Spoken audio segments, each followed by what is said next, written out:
you were to actually put time and effort training a dog that's aggressive is just not getting proper socialization. That's pretty much what it is. Yeah. But there's some dogs that are actually just built aggressive, like it's in them. So Genetically. so you can't really do pretty much there's some trainers that will tell you like, no, there's nothing you could do. It's just like that. But you can't give up on a dog though, pretty much. Just give it the time and dedication, then you have a good dog.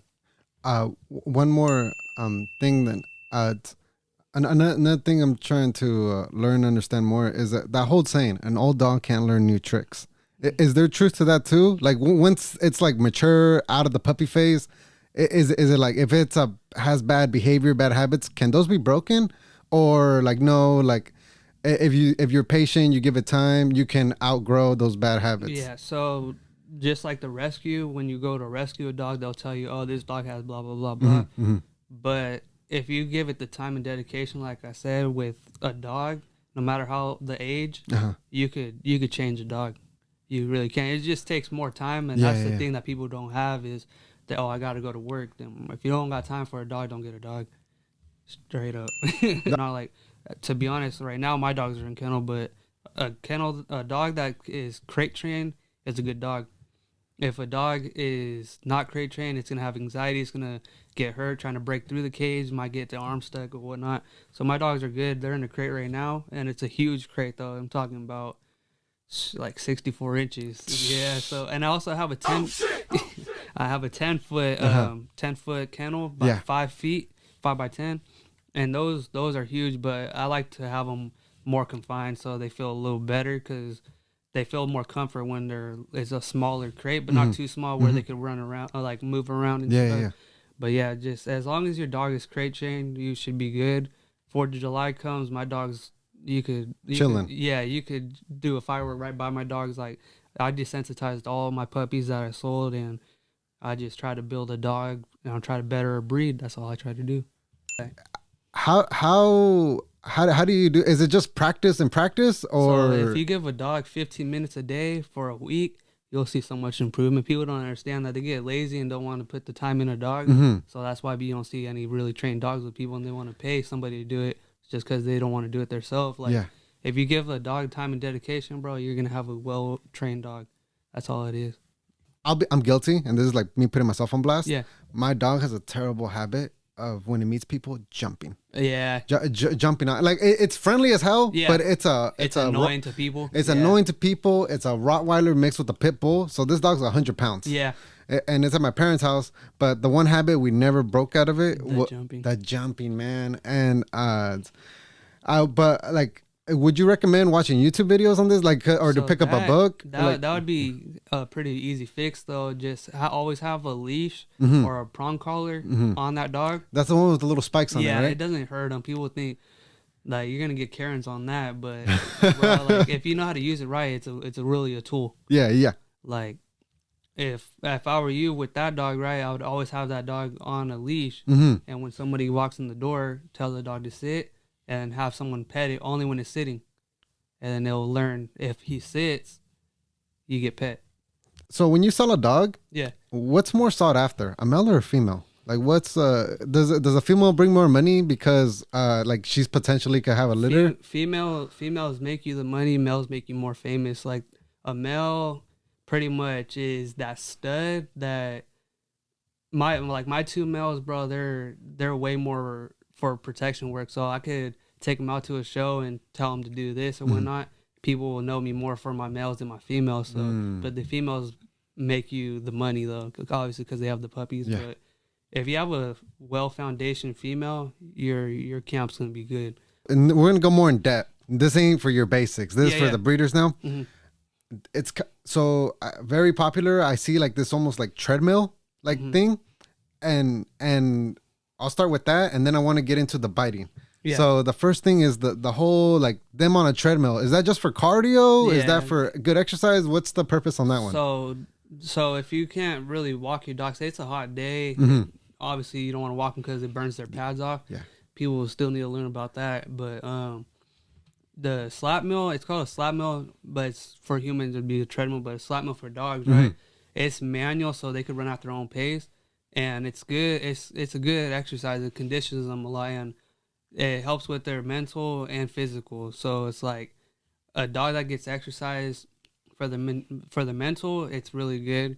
It keeps them like at a good what would that be called? Like it would be good for them to be like relaxed instead of always like wanting to do something. So it relaxes them first off, and then another thing, after a dog is running, you don't want to give them water right away. Really? It bloats them.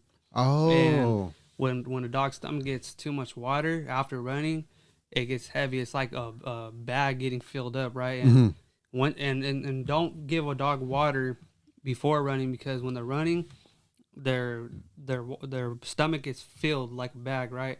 So it's gonna be swaying back and forth, and if it were to flip, now you have a tight stomach, and that's $5,000 surgery.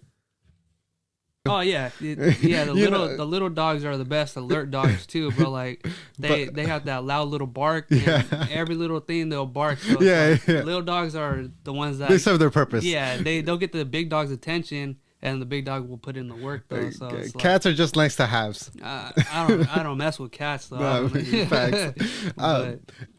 Going on a little bit more in depth in the training now. Yeah. So I saw your YouTube videos when you went to go actually pick up your puppies. Yep. You actually took your puppy to like a training, and there was like one person. I think you guys call them decoys. Yep. And he was like intimidating, like somebody trying to. I mean, not intimidating. Like agitating it. Yeah, agitating it, and like playing the role of like somebody trying to attack you guys. And there was big dogs, little dogs, all sizes. Yeah. Like reaching for it, like and you guys intentionally had like protection, the sleeve for the bites and stuff. Like how do those trainings go down? Like what are the purpose? Like so like what he was doing is just it's pretty much, he had a rag, and that's like prey work.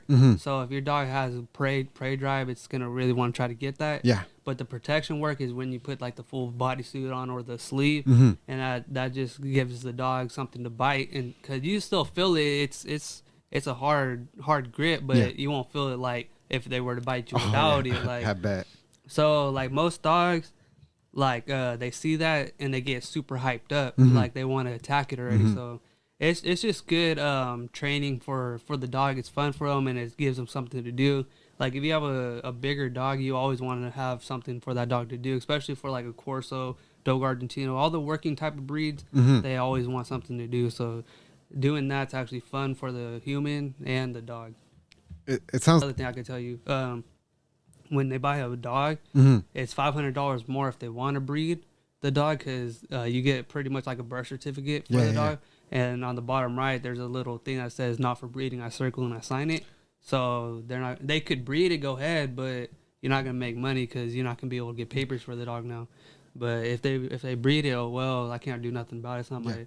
But like legally, even like if you did a contract, a contract really isn't nothing, bro. Like in court, because the dog is completely theirs now, so the contract's nothing. Oh yeah, the ownership. You have no more ownership. Yeah. That's why I don't even do contracts like that, bro. Like I just take their word, and if they breed it with another dog, that's on them, and I just hope for the best. I really want to only have like, some people overdo it, but I would say the most probably like 4 litters, but I'm gonna stop at 3 for my females. Like it's just a lot of not damage, but it's just a lot of work on them. Like, in the long run, like people do like 7, bro. Like I'm like, damn, that's hella, but that's out of pocket. Yeah, but if you think about it though, like there's really no number. Like if God makes a female dog have a heat cycle every 6 months and doesn't stop, she's bleeding for a reason. Like